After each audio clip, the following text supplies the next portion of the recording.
I'm Jessel Noor for the Real News Network in Baltimore, and we're continuing our discussion with Keeanga-Yamahtta Taylor. She's a writer, public speaker, and activist, author of the acclaimed book, From Black Lives Matter to Black Liberation.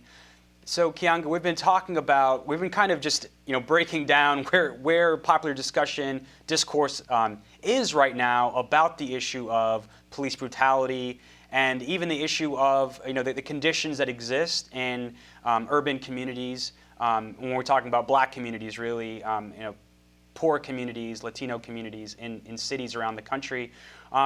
So, as you were saying, this issue, the issue is really that issue is of power, economic power, political power, poverty.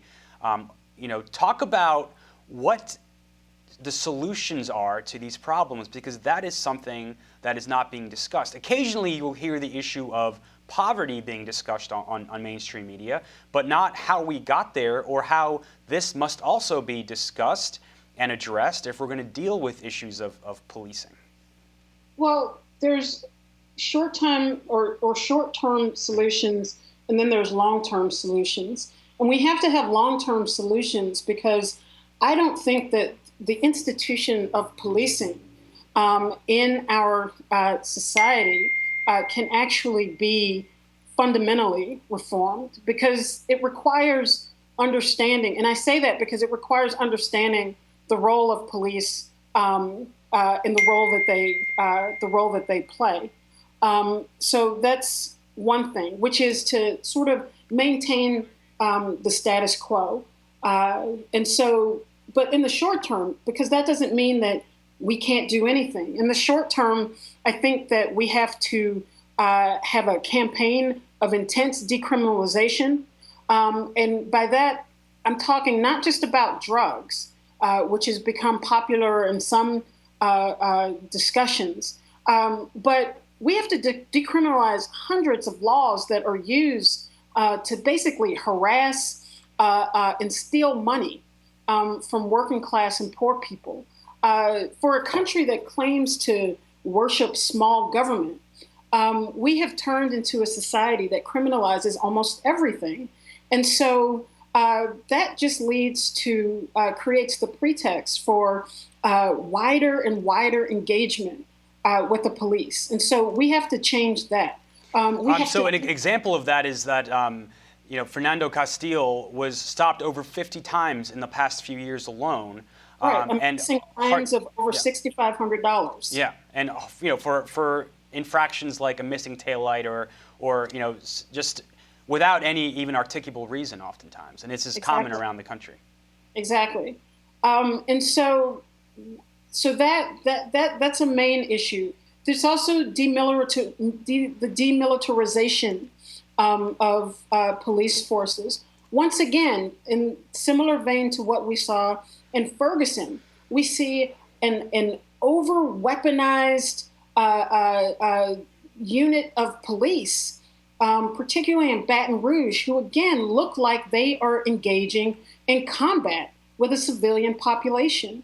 And beyond that, we have the situation in Dallas where the police use a land drone, a robot, to deliver a bomb to a suspect and summarily execute him in doing so. So we literally have tactics from the U.S.'s quote-unquote war on terror being brought into domestic policing. And Keeanga, the Dallas police force, they, in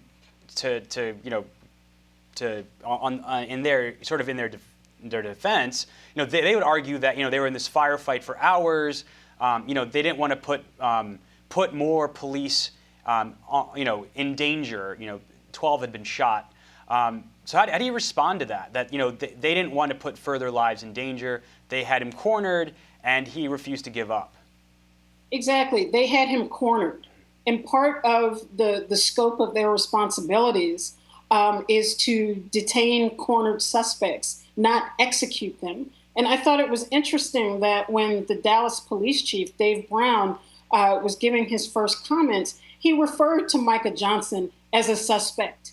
And the last I checked, the law does not actually allow for the for the summary execution of suspects. And so to make excuses for the use of this kind of military hardware in a domestic policing situation is really to open the door to all sorts of types of military interventions in domestic policing situations. Are we going to allow for drone bombing from above of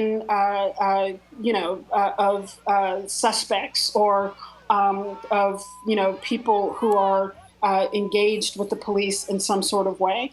Are we going to allow for any number of military tactics or hardware when dealing with domestic policing situations? And so this incident opens the door for that, and that's something that the movement has to address and has to take up and has to put on the table as something to demand answers for and to call for an end to.